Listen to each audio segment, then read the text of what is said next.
साथ देखने कोई नहीं स्टूडेंट అనుకుంటా సార్ మళ్ళీ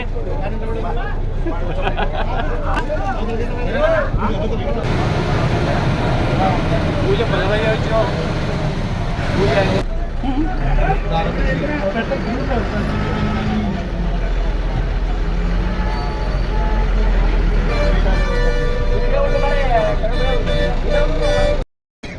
ఈరోజు 79వ ఇండిపెండెన్స్ డే సందర్భంగా ప్రతి ఒక్కరికి శుభాకాంక్షలు తెలియజేసుకుంటున్నాను.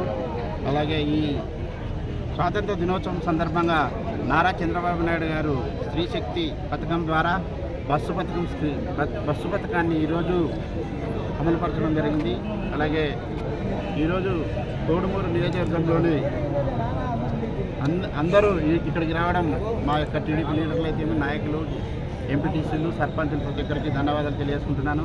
అలాగే మా ఆర్డీఓ గారికి, అలాగే ఎంఆర్ఓ గారికి, మీడియా మిత్రులకి, పోలీస్ సిబ్బంది ప్రతి ఒక్కరికి పేరు పేరున ధన్యవాదాలు తెలియజేసుకుంటున్నాను. ఈ యొక్క మహిళా స్కీమ్ అన్నది, బస్ స్కీమ్ అన్నది చాలా మహిళలకి ఉపయోగపడుతుందని తెలియజేసుకుంటున్నాను. అలాగే నారా చంద్రబాబు నాయుడు గారు సూపర్ 6లో భాగంగా ఈ యొక్క పథకాన్ని ప్రవేశపెట్టడం చాలా సంతోషకరం.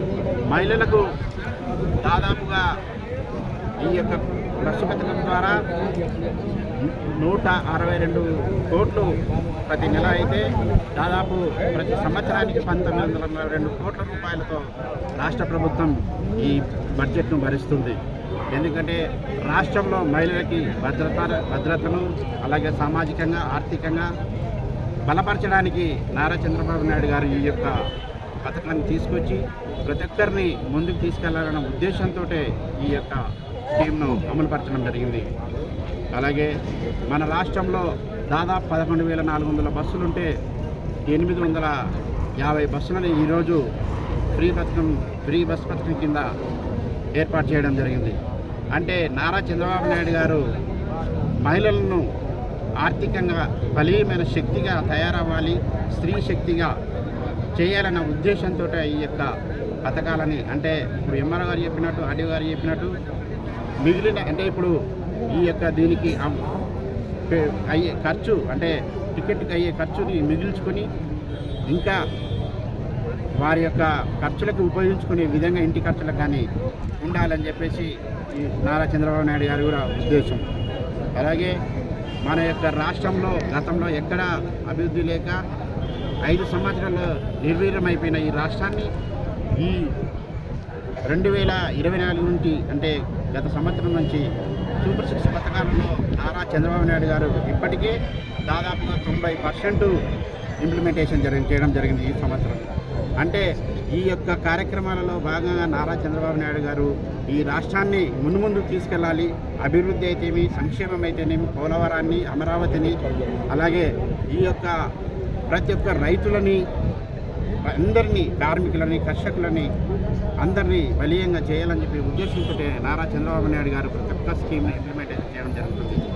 రాష్ట్రాన్ని అధోగతి పాలు చేసినటువంటి వైఎస్ జగన్మోహన్ రెడ్డి ఎంతో సర్వనాశనం చేయడంలో ముందున్నాడు. అంటే మన రాష్ట్రం ముందుండాలంటే సర్వనాశనంలో కావడం కాదు, కానీ అభివృద్ధి చెందడంలో ముందుంటే బాగుండేది గత 5 ఏళ్లలో. కానీ ఈసారి నారా చంద్రబాబు నాయుడు గారు అట్లా కాకుండా మన రాష్ట్రం దేశంలోని అగ్రపథంలో నడిపించడానికి శాయశక్తుల కృషి చేస్తున్నాడు. ఎందుకంటే ఆయన ఎన్నో సర్వశక్తులు వడ్డీ కేంద్ర ప్రభుత్వాల నుంచి తీసుకొచ్చిన నిధులు సంక్షేమానికి, అభివృద్ధికి పెట్టుబడులు తీసుకొచ్చి ఈ రాష్ట్రాన్ని డెవలప్మెంట్ చేస్తున్నాడు. అంటే మన రాష్ట్రాన్ని ఎంత సర్వాంగ సుందరంగా, అలాగే ఆర్థికంగా బలంగా ప్రతి ఒక్కరూ ఉండాలని చేయుతతోటి నారా చంద్రబాబు నాయుడు గారు ఈ రాష్ట్రాన్ని ముందుకు తీసుకెళ్తున్నాడని తెలియజేస్తున్నాను. అలాగే మహిళలు, స్త్రీ శక్తి, వీళ్ళు అమ్మవారు రూపమైనటువంటి మహిళలు, వీరికి కూడా ఎక్కడైనా కానీ ఎటువంటి అవాంఛనీయ ఘటనలు జరగకుండా బస్సులు కూడా సీసీ కెమెరాలు కూడా ఏర్పాటు చేయడం జరిగింది. అంటే ఎంత భద్రతతోటి ఈ యొక్క బస్సు స్కీమ్ను కూడా ఫ్రీ బస్ స్కీమ్ ఏర్పాటు చేయడం చాలా సంతోషంగా తెలియజేస్తుంది. ముగించుకున్నాను. అలాగే